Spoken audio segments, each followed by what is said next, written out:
I'm Chris Farrell from the All Things Good and Nerdy podcast, a wacky weekend morning show, part of the Gonna Geek Network, just like the show you're checking out right now. Shows on the network are individually owned, and the opinions expressed may not reflect others.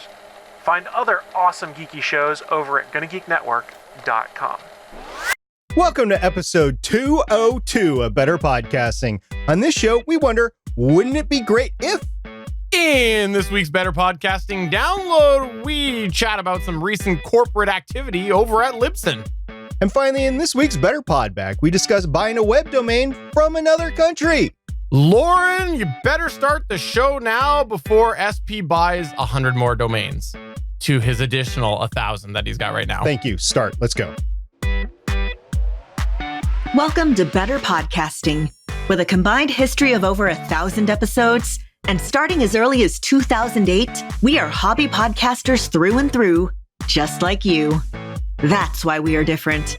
We minimize the money talk so that you can focus on building a better podcast. Here are the hosts for the show, Stephen John Drew and Stargate Pioneer.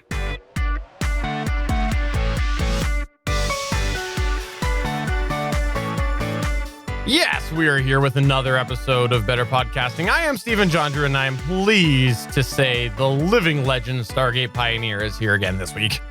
Yes, I am legendary because I'm on Legends of S.H.I.E.L.D. podcast, which is a podcast about the Marvel Universe. That's comic books, that's TV shows, that's films, and that sort of stuff. But we don't talk about that here.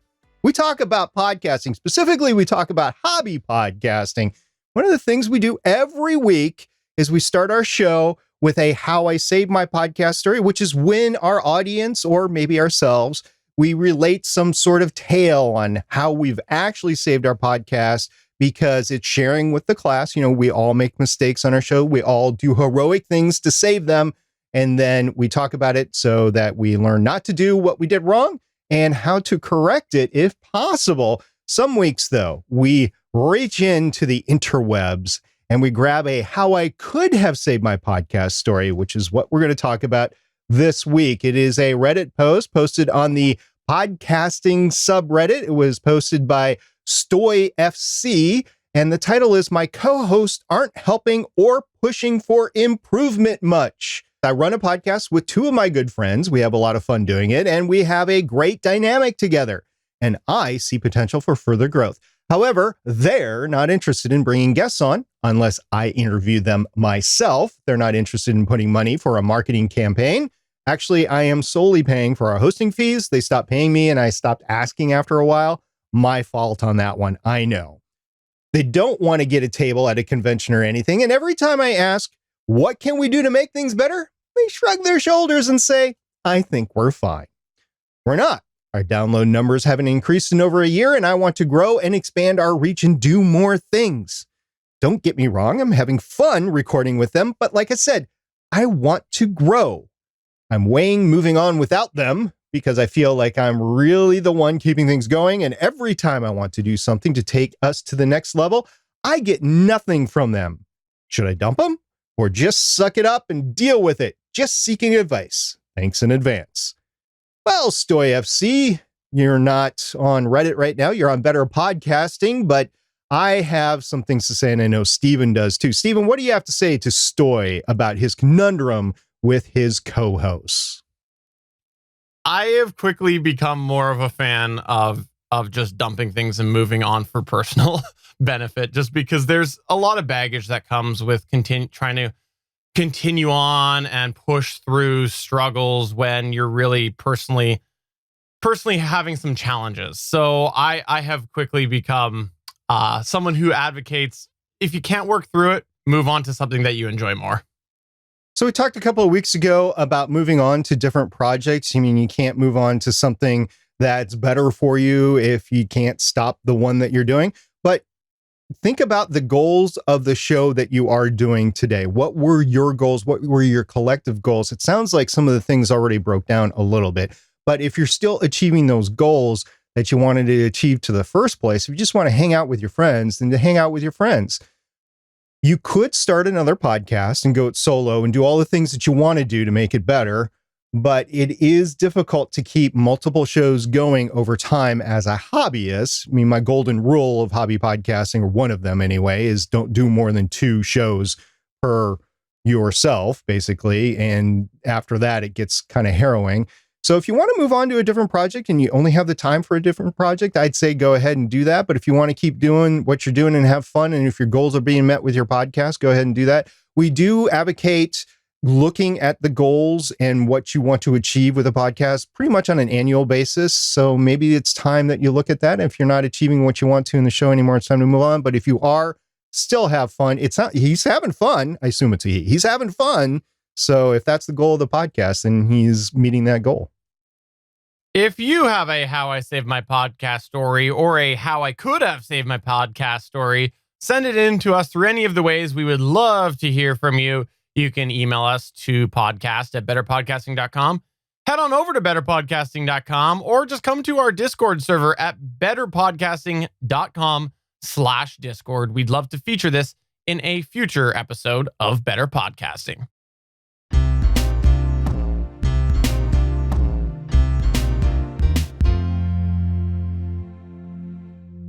Way back in episode 78, we did an episode called The Cruel Reality of Starting a Podcast.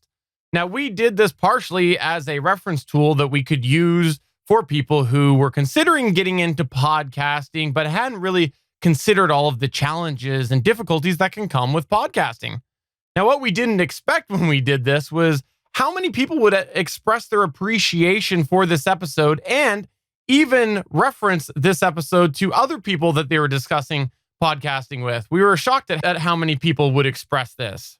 Now, when we've talked to people about why they enjoyed this episode, there's a common theme through the feedback. It's that they enjoyed the open discussion of the difficulties and obstacles that people face when podcasting.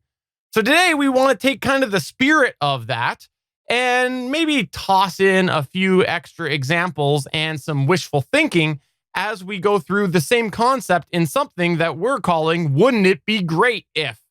So we're going to go ahead and use that phrase to come up with some statements that is to do with podcasting and talk about some considerations with that statement and summarize that sort of concept with some reality statements that we think is to do with that. SP, why don't you kick us off here? Let's start with one that we hear a lot of brand new podcasters say. Wouldn't it be great if my podcast got 100 listens per episode? All right, that's a pretty standard one that you hear a lot of variations on that theme, but we'll go with 100 listens per episode. As we're going through these concepts, as Stephen said, we're going to start with the considerations. So I'm going to start with a list of things that you can think of to help work on achieving this idea. So for this first one, we're going to consider, are you producing content worthy of being consumed? If you're not, then it's hard to gain new listeners. Is your audio quality of a level that somebody is willing to listen to and it's not driving people away? You know, those sirens in the background, those line noises that's actually greater than the audio. Say you're driving around in the car, you hear a lot of road noise. Some people are not going to want to listen to that. Are you consistently publishing your show so you can slide into that listener's regular schedule? You know, on a weekly, maybe bi-weekly. We talked about monthly release schedules in the past. If you're not, the listener might actually get tired of waiting for you to release something and unsubscribe and find something else to fill that scheduling void. Have you distributed your show to the main podcast directories? Now, we mentioned last week that we think listener habits are changing, and we've said before how there are studies which show that Apple's grip is actually loosening. I mean, it's still pretty strong, but it's starting to loosen. If you haven't submitted to the applicable directories, you might not be found by listeners searching within the app that they're in. Now, we're talking about places like Apple Podcasts, Spotify, Pandora, Stitcher, iHeartRadio, those sorts of directories. And is your homepage configured to allow that Google Podcast indexing? If not, you're missing out on a lot of Google-based searches and SEO and Android SEO. What is your promotion and marketing strategy? Do you even have one? Are you using key phrases to get found when people search for you? Now, we're not talking about that keyword stuffing that we've mentioned before. We're instead talking about properly tagging your show, your descriptions, and the other fields with relevant details within allowed specifications. What sort of things are you doing to help turn up new subscribers? For example, are you interacting with your niche's circles? Do you have any advocates for your show outside of you and your co-host and maybe your publisher or your producer? But it's more than just new listeners. What about your current? Are you engaging them so that they continue to be interested and not feel like you're giving them the cold shoulder, and that they continue to be engaged with your show? Now let's move on to some of the realities about 100 listens per episode. This is the second section that we're going to go through in each of the what if questions. And we're going to start this one by saying, with around 750,000 podcasts in Apple Podcasts. Now, this number does, in fact, change daily. So we're just going to say around 750,000 podcasts. It's difficult to be noticed as an individual show. And consider that this is just the numbers that you see in Apple Podcasts, and it continues to grow each year. This means that every day it becomes harder and harder to achieve that goal of getting the 100 listeners per episode. It's also worth considering that there will be competition from existing shows. You could have a very unique concept. The odds are at some point somebody will hear this concept and they'll want to do it themselves, either duplicate your show or do it in their own way. For many podcasts, it takes a long time to grow and gain a consistent following. Don't expect to have that 100 right out of the gate without an existing audience that's following you already. It's also important to remember that people might be listening to you through a variety of places, and there are the statistics that you're reviewing to capture all of these. For example, some media hosts enable you to auto upload to YouTube. Have you checked what you're getting over there in terms of statistics and listens? Now, those metrics won't be in your media host stats, plus the metrics are a different standard than the IAB Podcast Measurement Guidelines 2.0. So it is difficult to count them as one-to-one listens, but it's all trending data that you can follow. All right, Stephen, what do we got next for our what if? The next one is, wouldn't it be great if my podcast was featured on Apple Podcasts? If your show is featured anywhere ever, it's a pretty big feather in your cap. But the main place where we see a lot of podcast producers put their focus on is being featured in Apple Podcasts. Shows or episodes that are featured by Apple in iTunes or Apple Podcasts are really hand-selected by the podcast team. So the first thing you'll need to do is make sure to get Apple's attention. Now, you could do this through a few different methods. Number one, of course, produce great content overall that's going to be craved by listeners. We highlight that all the time here on this show. And another thing is approach Apple through a third party who regularly works with Apple, such as maybe your media host provider can stand up for you. Those are a couple ways that you might be able to get Apple's attention. Sometimes if you have an upcoming episode that coincides with some form of big event, Apple might agree to feature your show for the time period around that event. That's something worth considering. If your show is, though, selected to be featured, they're probably going to ask for a variety of specific items, which changes as Apple Podcasts evolves. So that is something, though, they'll give you a request of information of changes you probably need to make. And that's going to include things such as specific artwork, profile photos, and different descriptions. In the past, from what we know, Apple Podcasts has not even considered a show, though, to be featured because of certain technical limitations or issues with the show, such as with the feed.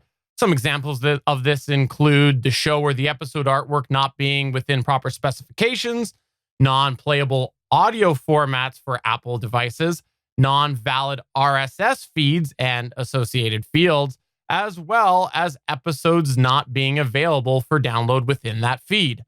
Also, from what we know in the past, shows have not been featured before due to timing. This is not an overnight process that happens between you and Apple and often requires a week of preparation. So if you are thinking, well, I would like to get featured next week, it's probably not going to happen. So keep that in mind. If your available episodes are not at the same level as a specific featured episode, you may find yourself with a one-hit wonder. Now, even though your show is featured in Apple Podcasts, the results are actually rarely blockbuster. So evidence that we've seen from a few shows who have released their results from being featured in Apple Podcasts, they come in terms of a few hundred more listens over the entire show's catalog and maybe single-digit new subscribers. Now, the feature will only last so long, depending on the topic covered and the time of year, somewhere from a week to a month. You will still have to produce your next show after it has been featured, and the next show after that.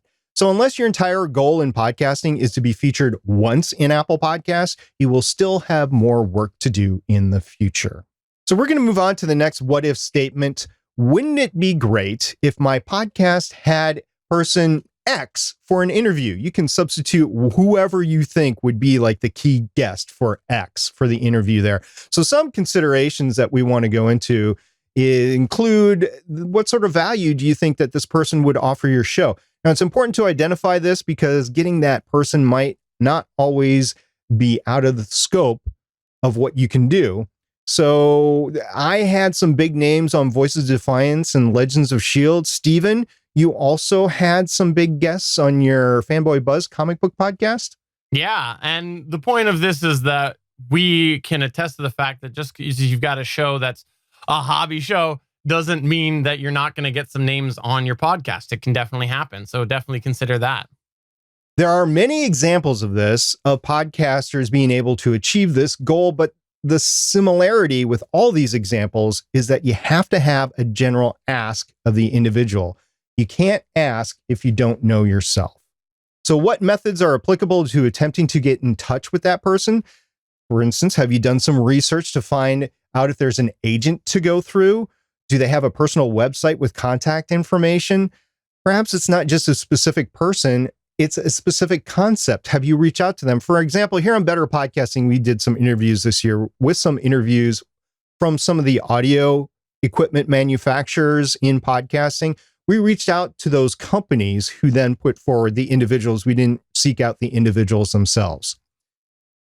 Is there a better way that you can build your interviewing resume and notability up to the level of landing this key interview that you're aiming for? For example, if you're a fan of a TV show, maybe you can start with interviewing some lower billed characters or maybe some people behind the scenes, maybe even one-time appearance actors and actresses. So that can lead up to getting the key name that you want. And an interview with a notable name could be the entry drug for somebody to experience your show and then end up subscribing long-term for similar content. So it is worth trying to get the guest that you want. Because if you're interested in it and you're podcasting about it and your listeners are interested in the subject you're podcasting about, they're going to be interested in that guest too. Stephen, what are some of the reality points of this? Well, the first thing that we want to mention in this section is, do you really have the skills to do this interview? Because interviewing's not easy. Sure, you're probably going to be able to ask questions if they come on there, but having a quality, true interview is not an easy task, especially if you find yourself a little starstruck. If you're not ready, you should think about how you can get ready, and that's going to involve some practice with interviewing. Another reality of this is that podcasts now are really a dime a dozen, and many of them are unfortunately of poor quality. Unfortunately, this leaves a negative impact to the general appeal for some people of doing podcast interviews. It seems a lot of names are increasingly no longer entertaining the idea of doing podcasts unless they're some big name podcast. We've even had some people tell us that they've received rejections outright that have been flat out saying, sorry, so-and-so does not do podcast interviews. So that's a shame that that's sort of happening with these interviews. Another reality is that if they are a big name guest, the odds are they aren't going to do a lot of promotion for your show. If this person is doing interviews on bigger productions like late night talk shows and other big productions, they're probably not going to share the information about your little show. It's just not going to happen. The other thing as well is that bigger names also generally don't have a lot of unique offerings that they haven't shared before if they've been interviewed a lot. In turn, while they're going to be a great checkmark for the bucket list, sometimes they don't end up turning a lot of ears to your show because they're not out there actively promoting your show afterwards. Now, the SEO that you can get from having them on your show is only going to be as good as your indexing is. For example, do you have it in your show notes or your title? If you don't have it easily accessible by the engines, you're not going to end up having that indexing happening. And if a guest is being interviewed on a dozen different shows or more, now you find that SEO filled with all of those other shows, and now it is a very cluttered space for all of that SEO. Yeah, you might not actually get anything out of it, or at least what you think you can get out of it. So keep that in consideration. We're going to move on to our next Wouldn't It Be Great? We're going to talk about, wouldn't it be great if my podcast won a podcast award? That's often pretty cool, right? Well, some of the considerations that you might want to think about this, let's talk about your work, right? So as a supervisor at work, you learn that different people are motivated by different rewards. Some people like monetary rewards. Some employees like additional time off awards. Some employees like a new job title, even though they're doing the same thing. It's not necessarily a promotion. They just want that different job title. And some employees like winning awards. Now, winning an award for a podcast can be huge for the podcast host or the staffer's motivation to continue podcasting. It's that positive feedback loop that comes back to you. Winning an award can also be that accolade placed on your website that validates that great quality you deliver to your listeners. And yes, for those of you who are competitive, it is an achievement that is won over other podcasts in general. Often, winning an award doesn't come out of the blue. It takes a lot of hard work over time. You'll have to consistently produce good content, just like we discussed earlier. And you might also have to put in an award submission. Now, award committees often do not have the time to listen to your entire back catalog of all the shows of the podcast that you're nominated for. Some awards require something like a 2 or 5 or 10 minute example clips that you send in of your best work or what you consider your best work. Additional items might be included in the package, like host bios, extended show descriptions. And some awards require an entrance fee to help defray the costs of the process. Some awards require pre-recorded award acceptance speeches or require you to actually travel to the awards ceremony, whether you win or not. So keep that in consideration. Popular voting awards will have you encourage your audience to vote or nominate you. But if you have episodes or portion of episodes that you've dedicated to this, it will be in your feed for years to come, so that somebody listening, say 5 years from now, will have to hear you ask your audience to vote or nominate you over and over again during the open period for the award. And it is useless at that point in time because they can't do anything to help you. So in many ways, seeking a podcast award could be the biggest project you will do for your show in the year that you're podcasting or for your show, period. Keep that in mind. It is a big thing to go for a podcast award. Stephen, what are some of the realities of trying to win a podcast award? The reality is that, of course, winning a podcast award is like the best thing ever because you absolutely get millions and millions of instant listeners. You suddenly have everybody paying attention to your show. Offers are coming in for you to do all sorts of other television and movies and everything. Oh, wait, sorry, that's just not the case. No, because awards rarely do actually directly bring in more listeners. It's just the case. You're not going to suddenly have a big increase of listeners because you won an award. But it can be an accomplishment that can be associated with your show and possibly leveraged depending on how you do your marketing, of course. It can also help you build a resume for your podcast or a personal resume because of the fact that you can now say that you have won that award. It's some form of verification for the quality of content you've been producing. To everybody that has won a podcast award, we here at Better Podcasting say congrats. It's an accomplishment that many other shows won't ever attain. And that's kind of the last part there of this reality is that your show probably won't attain a podcast award ever unless you make your own awards like we did over them on the GonnaGeek.com show. It's I mean, yes, what you're saying is there's truth to that. But if you really have a good quality product, you can go ahead and go for we personally know some podcast award winners, so it is possible. Anyway, we're going to move on to the next Wouldn't It Be Great? So we're going to talk about, wouldn't it be great if my podcast got me on TV? Some of the considerations of this is podcasters actually have been known to be spotlighted on TV shows, anywhere from local news morning programs to nationally broadcast talk shows. As podcasts to continue to be normalized in media, it stands to reason that this trend will continue. More than likely, this will end up just being a portion of a TV show that you are on, anywhere from, say, 2 to 15 minutes, but probably less than a segment in between commercials, so 7 minutes or less. Before you go on, make sure that you have your show's elevator pitch down pat, because you might actually have to give it. Memorize the major subject matter bullet points for the topic that you've been asked to appear on, and the time is of the essence. So edit yourself beforehand. Try to memorize those responses, but don't make them too memorized because you want them to sound naturally. Be engaging and entertaining, just like you would on any live show that you might want to do or panel that you're on. And guys out there, you might want to get a haircut in advance. So what am I talking about there? Am I saying hair is too shaggy these days? No, I'm saying you're going to have to worry about your appearance. So your hair, your hairstyle, outfit selection, they're all considerations. And believe it or not, a lot of talk shows will actually show shoes. So make sure you have the appropriate footwear on as well.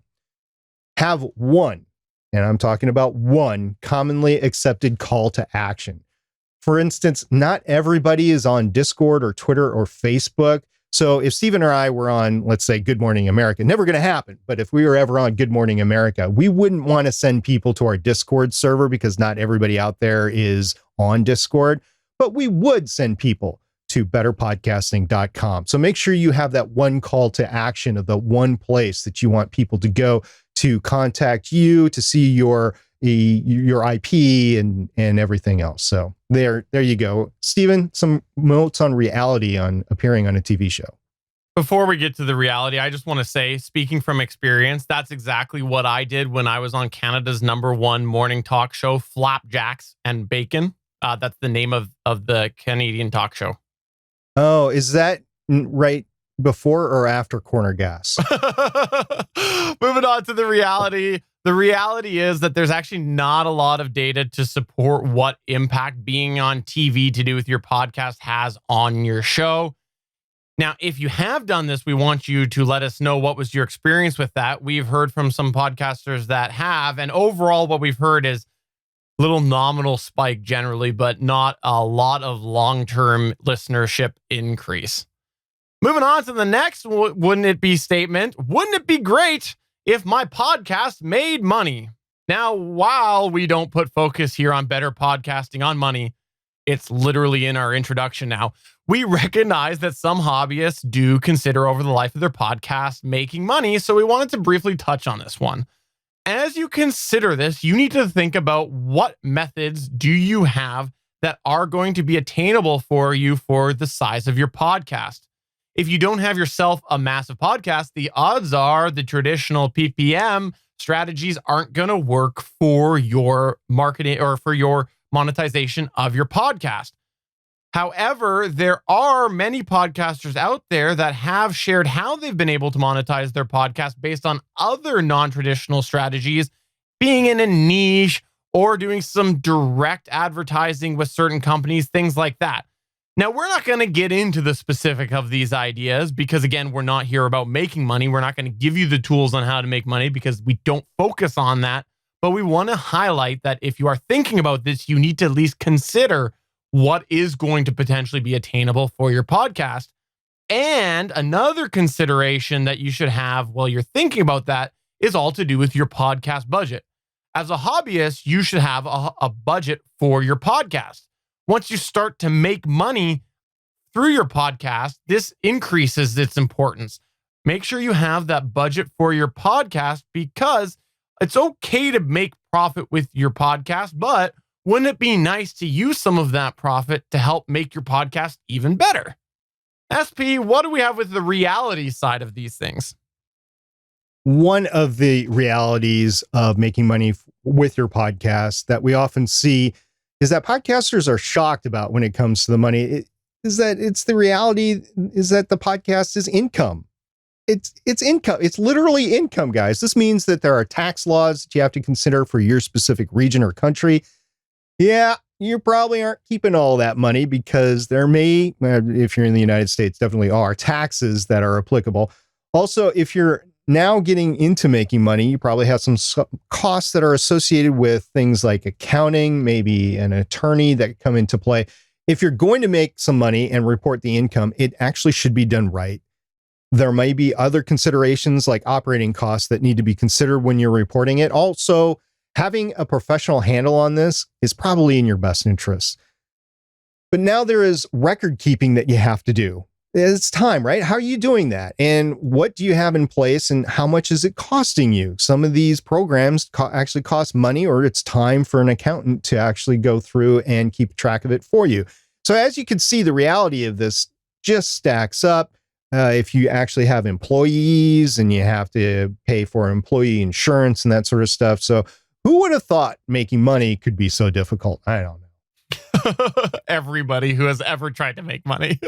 The next one that we have is I wish I'd get free stuff to talk about on my podcast. This one is kind of similar to the previous point, which is why we wanted to mention it right now. Some people have the hope that they can get free merchandise or free things in turn to discuss it on their podcast. Now, first, let's just get this out of the way. Say you should definitely consult laws about this because depending on where you are, potentially this could be considered something that is a taxable item or a gift. It'll vary depending on where you are and what the situation is. But other considerations that you should have is what value would this offer for your audience?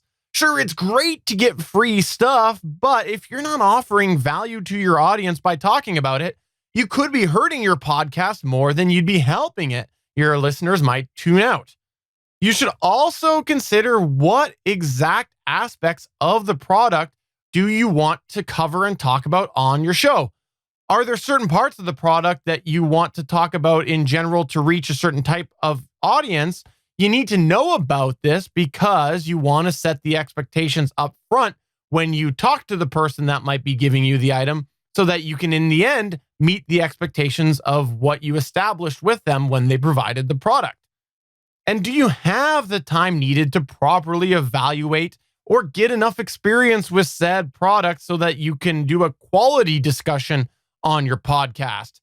If you're wanting to discuss a product on the show, the odds are you think that your audience is going to benefit. And this means you need to be confident about what you're talking about on your show. And in order to be confident about that, you need to have the experience with it. This is going to take you time to get the experience. And of course, you should also ask what benefit are you offering the company for talking about the product on your show? Over the years, I've been provided some products, and we've even talked about it on this show here for review on podcasts. One of the common things that we have seen whenever this has come up is the company wants to know what benefit you are offering them.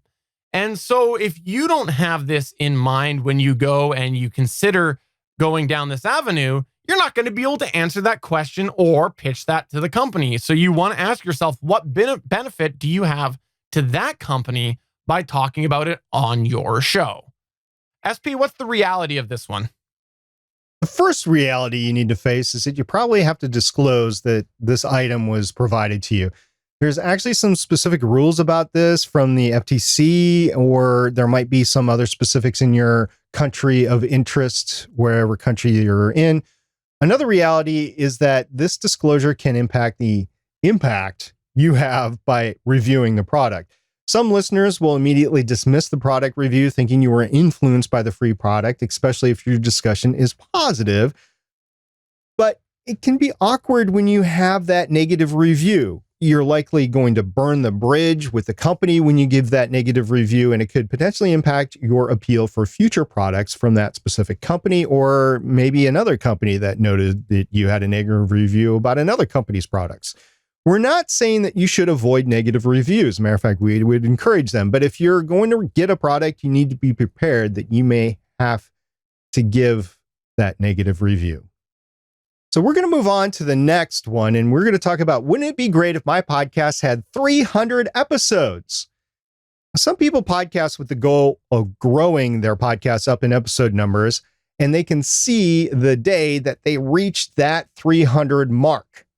First, you should consider why you're placing your emphasis on the quantity of episodes. You should actually have a valid reason for this. It shouldn't just be a marker up on the wall that you're throwing darts at. So some examples of reasons people may want to do this is maybe you just want to say you've completed a long-term project and you've picked that number, 300 or some other number. Maybe you've listened to another podcast with 300 episodes and you want to be able to say that you've done the same thing.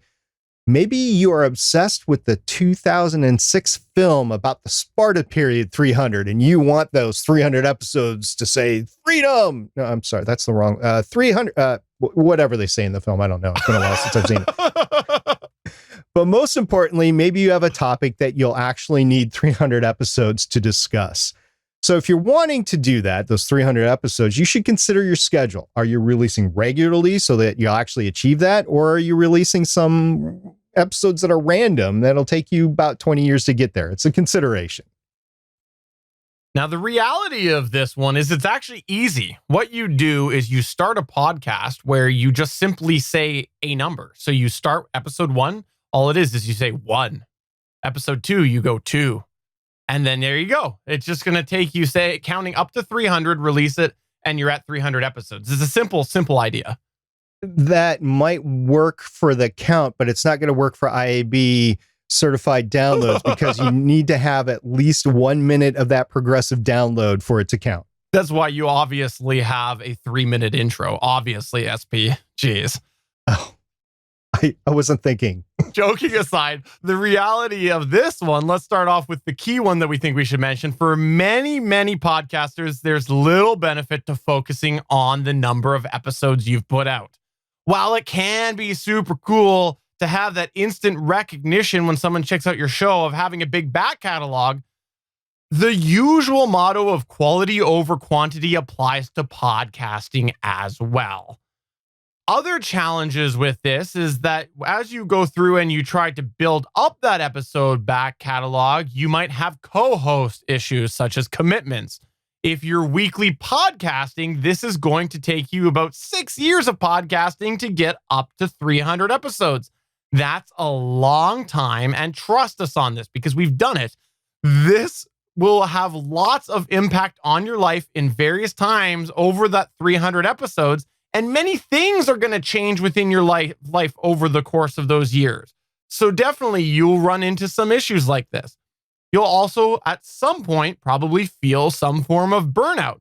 How are you going to keep developing fresh content to help get yourself out of that phase?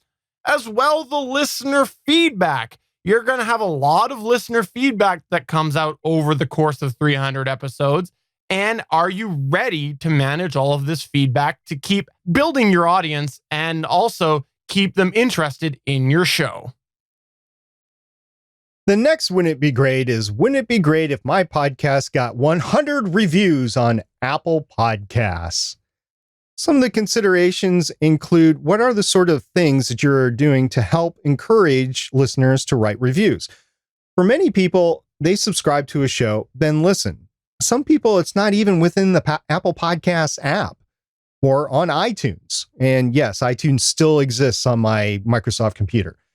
It's cumbersome for the listeners to have to search out your show on a third-party website, Apple Podcasts, find the show, then review.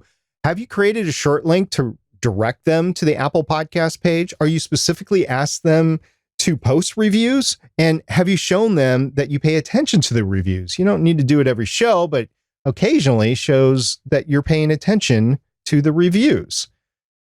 Some of the realities that we want to talk about here is, the first thing is, does it really matter?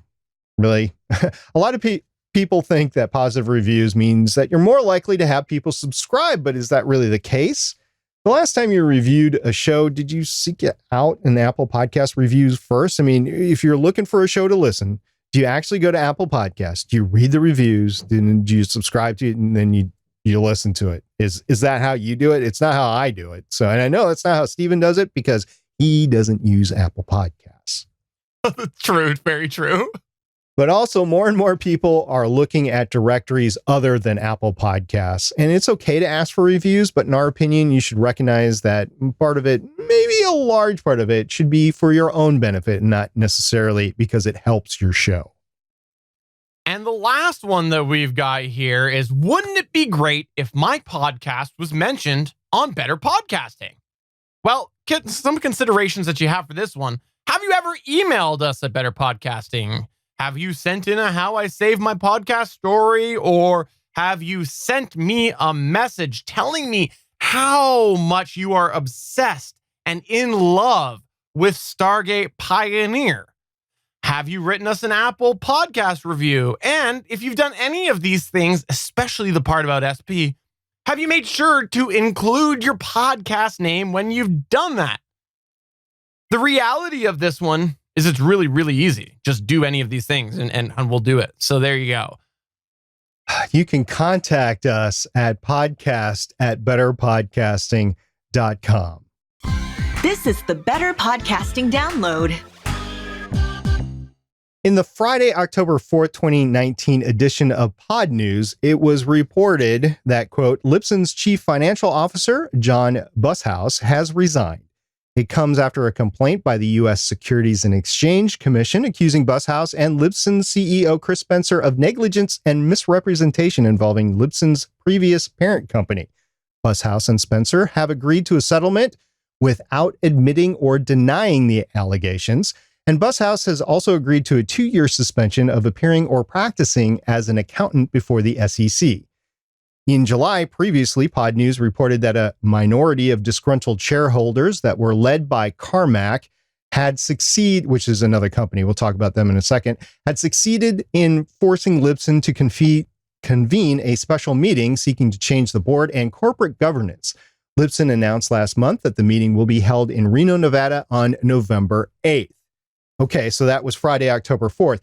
In the October 8th edition of Pod News, it was reported via a Libsyn press release, by the way, and we'll get to that in a second, that, quote, podcast host Libsyn has reached a settlement with their disgruntled shareholders led by Carmack.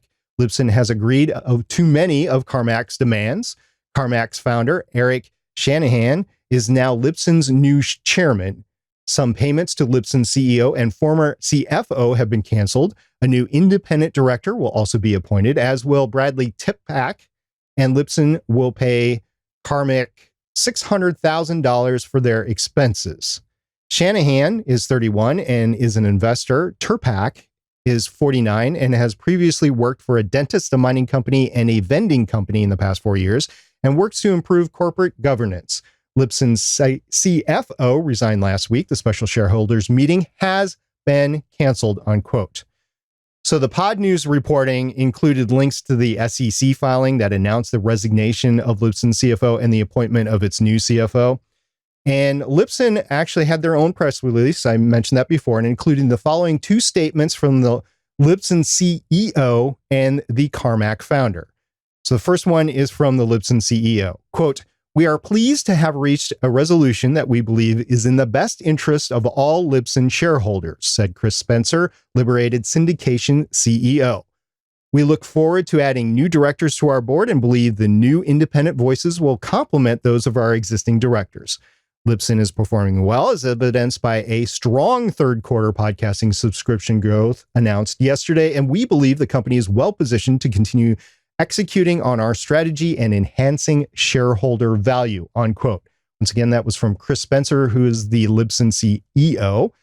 The next one is from Mr. Shanahan, who is the managing member of Carmack. Quote, we are pleased to reach this agreement with Libsyn that brings fresh perspectives to its board and positions the company for future value creation, said Shanahan, founder and managing member of Carmack.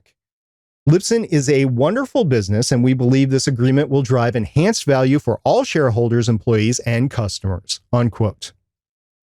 All right, so now we're done with the news reporting. What does this mean for the hobby podcaster, especially if you're a customer of Libsyn? At this point, it's really difficult to say if anything will change. Technically, nothing has changed with the service to date that we are aware of here on Better Podcasting. However, it's worth keeping an eye on how things progress, since Libsyn is now a publicly traded company and subjected to all the rules associated thereof. If you happen to use the Better Podcasting criteria for choosing a media host, you should pay attention to the criteria we previously discussed in episode number 178. And I will quote from our show notes. The company must be run with above board ethics and have personnel that do not embarrass my brand to be associated with their brand. So we encourage you to make your own determination on working with any company using the aforementioned criteria if you're going to use the criteria. Yeah, I think that this is definitely worth reporting. I agree with what you said, SP. I think it's always worth knowing a little bit about the company. When we talked about the media host criteria, I mentioned that I think it's always important, if you are going to give your dollar somewhere, you should be comfortable giving your dollar somewhere. So definitely make your own decision about anybody that you give your money to. You know, podcasting is no different, and your media host should be no different. I think that there's probably in upcoming weeks going to see all sorts of speculation that people see, but just keep in mind that this is a public traded company. Libsyn is a publicly traded company, and things and changes happen often with publicly traded companies. So I would just say keep that in mind. Let's go ahead and move on to the Better Pod Back. This is where we here at Better Podcasting turn the show over to you as we run through some of your feedback. We call this segment Better Pod Back.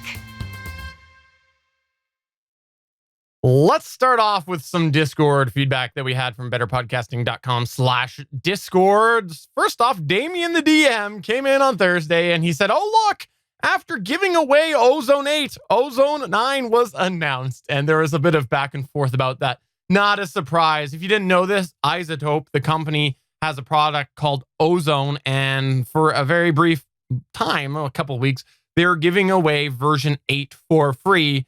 And most people speculated, and I think they might have even acknowledged that Ozone 9 was coming out soon. And I think that it's kind of smart for them, get people into the upgrade path. And I think SP's comment was something like, the first one's free. Right. So they did the same thing with RX Elements a while back, you know, that wonderful RX5, RX6, RX7 that we keep talking about, the Elements portion of it that goes away pretty cheap and is actually some phenomenal plugins for podcasters. But then you kind of get hooked on plugins. You're like, what else is out there? And iZotope makes some really good stuff, but it's really expensive. So yeah, you get caught in that whole thing. If you were lucky enough to get the Ozone 8 for free and you're using it, please let us know how you like it. By the way, if you didn't know this, we record this live on Wednesdays at 8 o'clock p.m. Eastern. And we have a chat room at geeks.live, and we have Bangs Naughty Bits from Reddit in the chat, and he was actually confirming that they did actually say right in the giveaway announcement that they were coming out with a new version soon. So there's your confirmation right there. I didn't read announcements because I don't know how to read. And that's the state of Canadian education, ladies and gentlemen. So Damon the DM, he actually got us started on this interesting other topic. And he said, I have an interesting topic to discuss. He said it right in the title right there. I have an interesting topic to discuss. I want to acquire a new domain. However, it is currently being held for sale by something that is Chinese. How would I safely or effectively even go about seeing what they'd want for it? And I chimed in. It just happened to be on Discord at that point in time. I think it was at lunch. And I said, I usually say use a third-party broker, but I have been burned by them before. Now, it's important to note that I'm talking about third-party broker here. I'm not talking about something else, which will shortly come up. Outrun said, if you manage to get in touch with the current owner and if it's a price you can stomach, I would strongly suggest using an escrow service since it will be an international transaction. I think anytime you're doing anything internationally, it's worth considering that it's a whole other level of complexity. So it's important to note that Outrun actually mentioned an escrow service, which is different than a broker. I just want to point that out. So I have not used an escrow service for a URL transaction before. I have used an escrow service for other things in life. And basically, they are a third party that holds money until the actual transaction is completed. And then they go ahead and provide the money to the seller. So I asked Alurun, have you used one before and how much did it cost you? Because once again, I had never used one for a URL transaction. And Alurun said, not for a domain, but for other things, yes. The cost typically depends on the service and the price of the transaction. In this point, I want to point out that we're talking about a transaction across countries. So you're talking about exchange rates, you're talking about legalities that you're going to have to find an escrow service that's willing to do it too. And I don't have one off the top of my head. Listener, if you have used an escrow service to go internationally for a domain transaction, I would really like to hear about your experience. My personal recommendation in this is, number one, just eliminate the whole international aspect. Move to the country that owns the domain, and then work your way up through whatever political structures there till you're running the country, then implement laws that say that that domain must be transferred to you. I think that's probably the easiest way to handle this. Again, ladies and gentlemen, this is a result of that great Canadian education system. And lastly, as we were recording this live, we had an email from none other than loyal listener Johnny Pennington.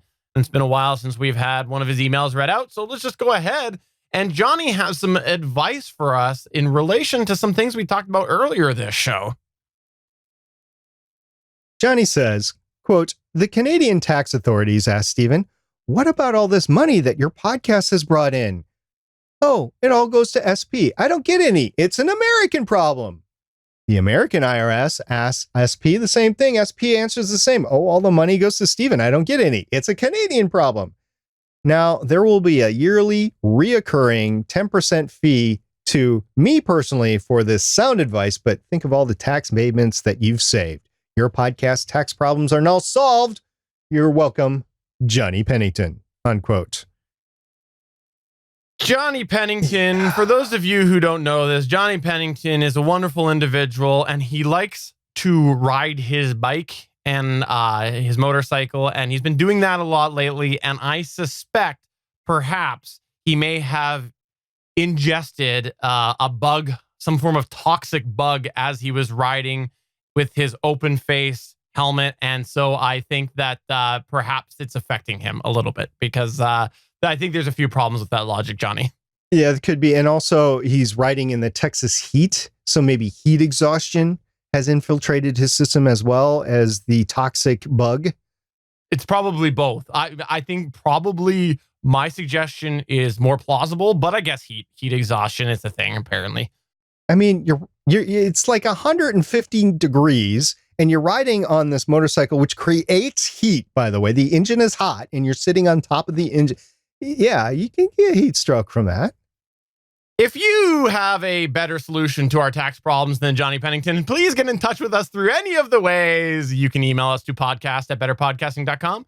Head on over to twitter.com/betterpod or email us to podcast@betterpodcasting.com. And we'd love to have a video clip if you want to send that in, because we do have a full video companion of this show at betterpodcasting.com. Well, SB, there's another show all wrapped up. But before we go, I think we should mention we're part of the Gonna Geek Network. The Gonna Geek Network has a bunch of amazing geeky content. Several of the shows do revolve around television, and TV's back on. How exciting is that for everybody there? So yeah, the entire TV was off for a while, and now it's back on. Exactly. So the internet TV tubes are unplugged. There's more TV coming out of those tubes now. And so these podcasts that are all about these internet tubes. Wait, where are we now with this? Anyways, lots of show content at GonnaGeekNetwork.com. SB, any final closing words? It's been a great week, and I look forward to podcasting about podcasting next week. Please let us know if you have anything you would like for us to talk about or have any comments on this show. We want to hear your what if. For episode number 202 of Better Podcasting, I'm Stephen Jondrew saying SP's here, his beard's here, and his beard is also in the chat. Hi, I'm SP, and thanks for listening. We'll see you guys next week. Bye. An introduction at the end, really, SP?